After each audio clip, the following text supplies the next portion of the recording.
Və ona görə düşünürəm ki, bu qıza olan məhəbbətim mənim üçün cəzadır. Çünki mən Allah istəyimə razı olduğu halda vədimi pozmuşdum.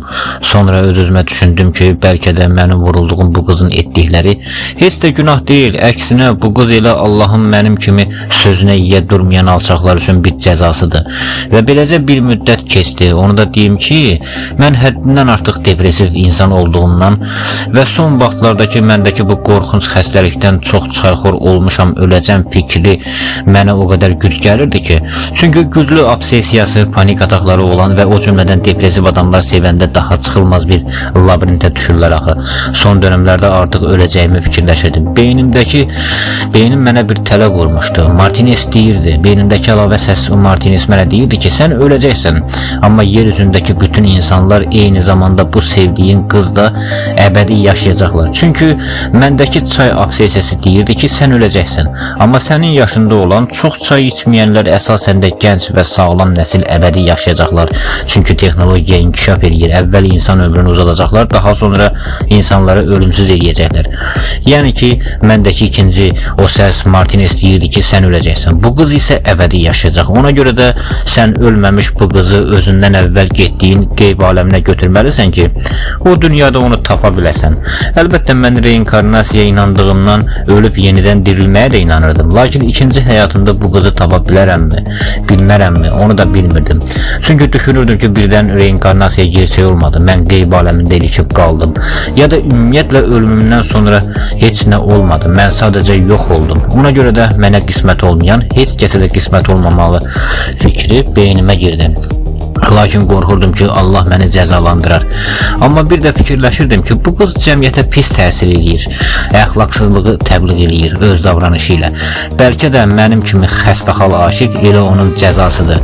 Yəni o mənim, mən də onun cəzasıyam. Əslində mən bu qızı tez-tez sosial mühitdə izləyirdim. O tez-tez öz çıxışlarında deyirdi ki, mən özümdən gənc oğlanlarla, yəni papanın gül balaları ilə vaxt keçirməyi sevirəm. Başqa bir çıxışında da demişdi ki, necə olur ki, kişilər çoxlu qadınlarla vaxt keçirir, amma biz qadınlara olmaz. Məgər bizim hisslərimiz yoxdurmu?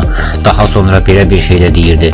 Məni hər pullu oğlan əldə edə bilməz, gərək o oğlan mənim başımı pişirməyi də bacarsın. Elə oğlan var ki, pulu var, mənimlə münasibət qurmaq istəyir, amma mən onu istəmirəm. Elə oğlan var ki, mən onu sevirəm, lakin pulu yoxdur. Gah da deyirdi ki, mənim üçün əsas puldur. Pul məni sevir, mən də pulu. Yəni bu qız sıradan bir fahişə deyil idi, amma özünü elə aparırdı ki, mən əsəbləşirdim. Çünki xəstəxalcasına onu sevirdim. Hər çıxışı da məni dəli eləyirdi. Yəni bu və bir müddət sonra beynimdəki ikinci səs Martinez yenə deyirdi. Görürsən, bu ləçərlikdə gənc qızlara pis nümunə olur. Bunun yoxluğu varlığından 1000 dəfə xeyirlidir. Sən buna nəsə etsən, bir dəfə günah eləyəcəksən. Amma bunun yoxluğundan gələn fayda sənə illərlə savab qazandıracaq. Lakin mən hər nə qədər bu qaranlıq fikrə düşsəm də bir insana zərər verə biləcək insan deyiləm. Bir insana zərər vuracaq insan deyiləm. Sadəcə oturub bu qızın ölüm xəbərini gözləyirdim. Güya indi mən təmiz adamım oldum. Xeyr, mən sadəcə özümü aldatdım. Çünki bu qız yüngül qızlardan idi. Belə qızlar bəzən maşını bərk sürür, qəza eləyir, ya da içkili halda qəza edir, ya da narkotiki o qədər dozadan artıq qəbul edir ki, dözməyib ölürlər.